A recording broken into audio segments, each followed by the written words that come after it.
Descartes, pai do racionalismo, a ética são as ações, os comportamentos que são controlados pela razão. Passemos agora para a ética em Spinoza. Spinoza pertence à corrente filosófica mesma que Descartes, os racionalistas, só que ele já interpreta a ética um pouco diferente de Descartes. Vejamos, teoria ética em Spinoza. Teoria que valoriza as paixões como parte das ações éticas, enquanto para Descartes a ética é o controle da razão. Spinoza, mesmo sendo racionalista, já valoriza as paixões enquanto ações éticas. A razão não está acima das paixões humanas e estas paixões só podem ser superadas por outras mais fortes. Cabe ao homem fazer com que as paixões positivas ao seu desenvolvimento sejam maiores do que as paixões negativas. Abandona as noções cristãs de pecado e dever que no século XVIII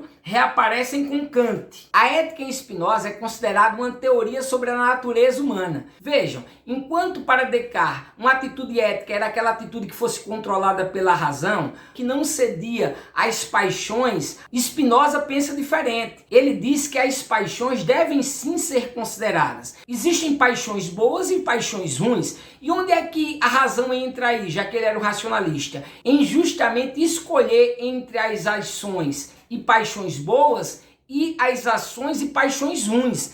A razão nos dá essa capacidade de gerenciar as paixões, de apostar mais, digamos assim, nas paixões boas. Mas ele não desvaloriza as paixões como Descartes, que coloca tudo sob o controle da razão. Ele valoriza as paixões e essas paixões podem ser escolhidas. Eu posso escolher entre a paixão ruim e a paixão boa. E como é que eu escolho? Através da razão. Para compreender Spinoza, vamos usar como exemplo o vício. O vício, por exemplo, era considerado uma fraqueza daqueles que se submeteram às paixões, sobretudo às paixões ruins. Então, para ele, a razão deveria controlar as paixões, ou melhor, optar pelas paixões boas. E aí o vício serve bem para dar esse exemplo de Spinoza. No caso do vício como uma fraqueza, quando o homem cede às paixões ruins. Diferente também dos cristãos, Spinoza abandona a ideia de pecado, de dever. Os cristãos, lembrem-se, eles desvalorizavam, eles rejeitavam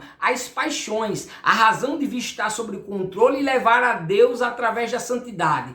Uma atitude ética era uma atitude que buscava a santidade, que buscava o bem supremo Deus. Surge a ideia de dever, a ideia de pecado, e Spinoza nega tudo isso. Você já deve ter ouvido falar sobre o Deus de Spinoza, muito difundido, por exemplo, com um texto atribuído a Einstein, dizendo que eu acredito no Deus de Spinoza. Porque, para Spinoza, Deus é a natureza. Entender o mundo em sua totalidade, segundo Spinoza, leva a Deus. Como se Deus fosse um princípio unificador. Deus e natureza seriam assim a mesma coisa. Spinoza vê Deus na natureza. E o que é que tem a ver Deus em Spinoza com a concepção dele acerca da ética? É porque ele desvaloriza a noção de pecado e de dever do cristianismo, mas ele acredita muito na ideia de Deus, ele acredita muito em Deus, nesse Deus ligado à natureza. E é assim que ele discorda de Descartes. Descartes fazia uma distinção entre mente e matéria. Descartes era um racionalista. Embora Spinoza fosse um racionalista, para ele não havia essa distinção entre matéria e mente, pois as matérias, a mente, são atributos de uma mesma substância, da substância única, que unifica tudo, que é Deus. E só a partir de Deus podemos entender o mundo em sua plenitude. Então, para Spinoza, não se rejeita as paixões, a razão só serve para escolher entre as paixões boas e ruins, e ele descarta a ideia de dever, a ideia de pecado, porque Deus não é esse ser julgador.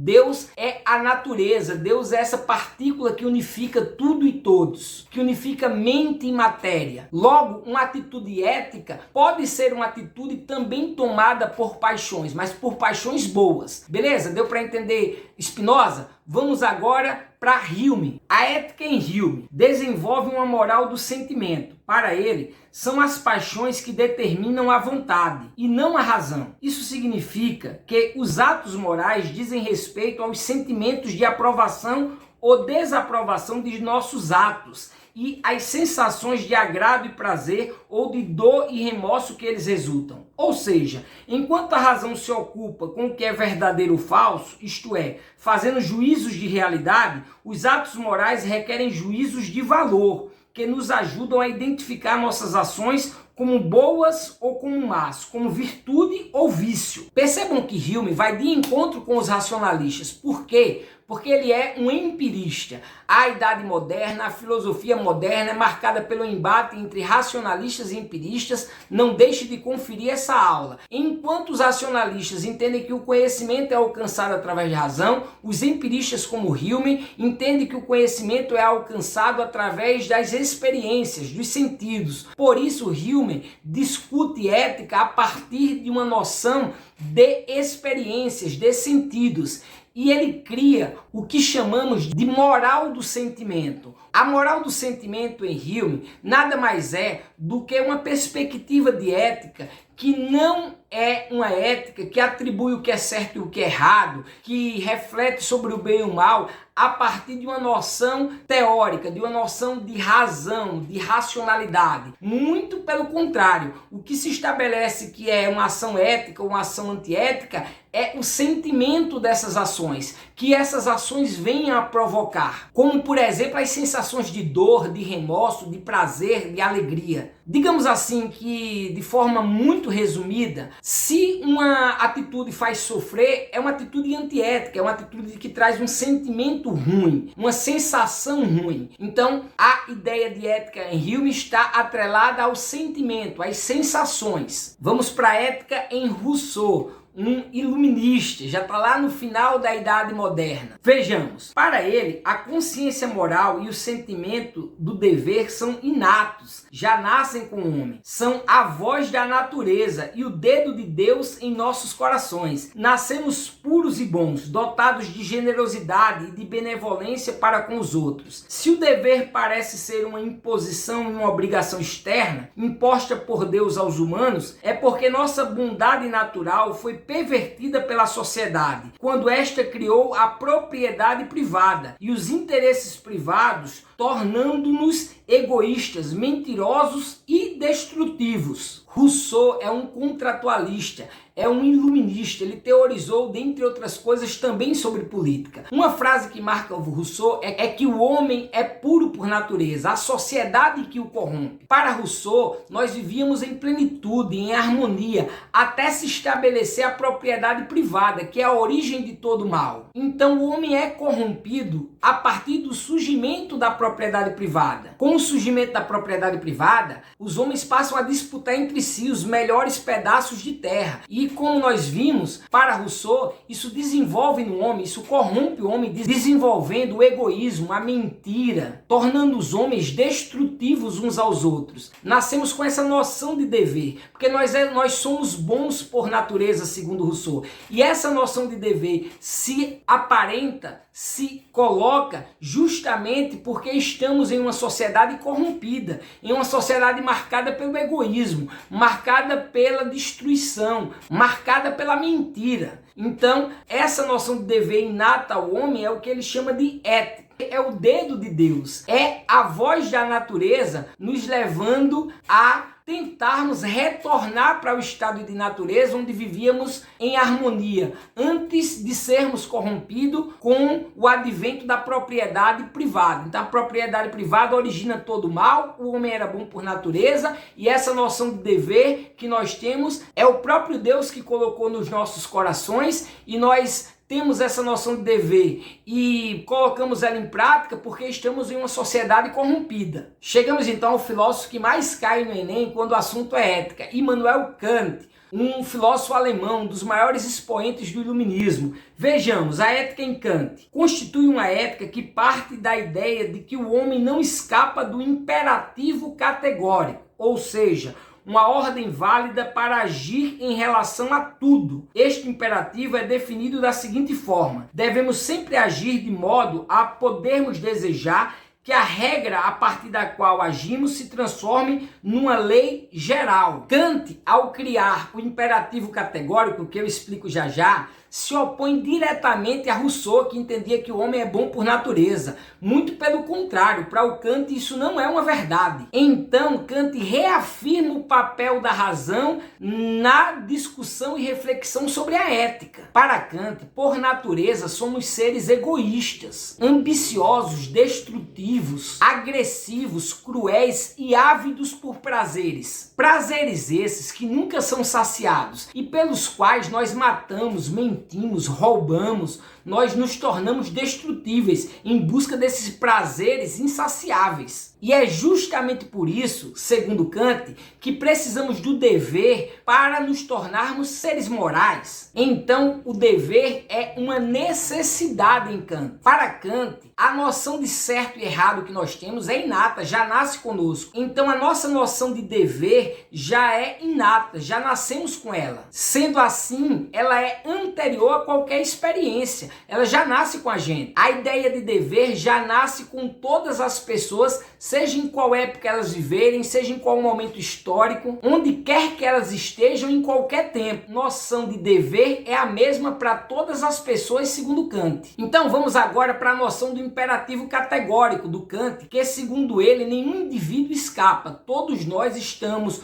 submetidos ao imperativo categórico. O que é o imperativo categórico? Vamos falar o seguinte: age de tal forma que a tua ação se torne universal. Este é o imperativo categórico. Segundo Kant, devemos agir sempre de uma forma que essa ação possa ser repetida por todos em qualquer parte do mundo, que essa ação possa se tornar universal. Vou dar exemplo. Como saber se uma atitude é ética ou não? Eu estou com vontade de socar alguém que estou com muita raiva. Essa é uma atitude ética ou uma atitude antiética? Segundo Kant, basta eu pensar da seguinte forma: essa ação que eu vou tomar pode se tornar uma ação para todos tomarem? Quando dou um soco, eu preciso estar convicto de que todas as pessoas, ao estarem com raiva, também podem dar um soco. Se eu não tenho a convicção de que essa ação pode se tornar universal, pode ser repetida por outras pessoas, então ela é uma ação antiética. Pois o que é ético pode ser repetido por todos. É uma ação que pode se tornar universal. É uma ação que eu quero, por exemplo, que façam comigo. Em resumo, a gente poderia dizer que o imperativo categórico do Kant seria: não faça para os outros o que você não quer para si. Só faça aquilo que você queria que fizessem também com você, ou que você permitiria que fosse feito com você. Se você não tem convicção de fazer a ação e que essa ação possa se tornar universal e repetida, então não faça. Então, para Kant, essa é a premissa ética do que é o bem, do que é o certo, do que é o justo e, consequentemente, do que é o incorreto, o injusto, do que é o mal. Age de tal forma que a tua ação possa se tornar universal. Se eu dou um soco em alguém, eu permito que todos que estejam com raiva também possam dar um soco. Ah, mas eu não quero levar um soco de ninguém que esteja com raiva de mim. Então, não dê soco em ninguém, porque essa seria uma atitude antiética. Este é o imperativo categórico do Kant. Assim, ele visa estabelecer uma ética da responsabilidade, onde cada indivíduo é responsável pela sua própria ação, em definir se uma ação é ética ou antiética. Se uma ação está dentro da moralidade ou é amoral, por exemplo. Por fim, veremos Hegel, com sua ética coletiva, distancia-se de Kant, vai se opor a Kant. Vejamos Hegel. O ético é tudo que constitui o ethos de um povo. O costume ou moral normativa de um povo é aquilo que o constitui. São seus elementos universais. É o opressor da verdade do espírito no mundo, a identidade de sua validade. A ética hegeliana pressupõe um homem livre, que haja de acordo com o todo. O homem só se realiza na polis, socialmente. A moralidade expõe o sujeito necessariamente a uma identidade entre a vontade do individual e universal. Na eticidade, a liberdade não está na vontade individual, mas no todo coletivo. O dever não está mais no posto de forma subjetiva formal, mas de forma objetiva. Se a preocupação do Kant é estabelecer o princípio supremo do agir, a preocupação de Hegel é outra. É determinar as condições da responsabilidade subjetiva. Para Kant, o imperativo categórico é para todos os indivíduos, seja em qualquer tempo, em qualquer época, onde ele esteja. Para o Hegel, a ideia de ética está no todo, está no coletivo. É como se o Hegel trouxesse de volta aquela ideia dos antigos, dos clássicos, em especial Sócrates, Platão e Aristóteles. A ética está no convívio social. Uma atitude ética é uma atitude que visa o bem coletivo. Logo, a ética em Hegel é uma ética do todo, é uma ética do coletivo, não é uma ética do subjetivo. A ética não está na vontade individual, numa perspectiva de escolha individual. A ética está numa vontade coletiva. É a ética de um povo, a ética do todo. Isto é, o costume, a moral normativa de um povo. Aí estão os princípios éticos. Aí é o que determina se uma ação é ética ou não. A ação, ao ser pensada no todo, ao ser pensada na vida coletiva, ao ser pensada no convívio social. Então, deixa-se de ser uma ética subjetiva, uma ética pessoal, e passa a ser uma ética pensada coletivamente, uma ética pensada nos costumes de um povo. Assim, a noção de dever é constituída pelo coletivo. A verdade do ethos é o Estado que representa o coletivo. Então percebam que a partir do Hegel há uma grande diferenciação da perspectiva ética, da perspectiva de dever, que não é um dever do sujeito guiado pela razão. É uma perspectiva de um dever de uma ética coletiva, a partir de uma moral normativa de um povo, a partir de costumes, ou seja, uma ética do todo, não uma ética do individual. Assim, nós chegamos ao fim de todos os filósofos que discutiram acerca da ética, acerca do comportamento humano na modernidade. Agora nós avançaremos para a ética na idade contemporânea. Veremos esse cara aqui, ó, Friedrich Nietzsche, um dos filósofos que eu mais gosto, dentre outros. Filósofos que discutiram também o comportamento humano, o que é o bem e o mal. O Nietzsche, por exemplo, queria uma teoria da genealogia da moral, de voltar à origem das discussões morais, da transvaloração dos valores, dentre outros filósofos que também discorreram sobre ética de forma mais aprofundada e mais atualizada. Então, espero você na aula de ética na contemporaneidade, beleza? Não perde essa aula, continua maratonando os nossos vídeos. Espero que você tenha gostado.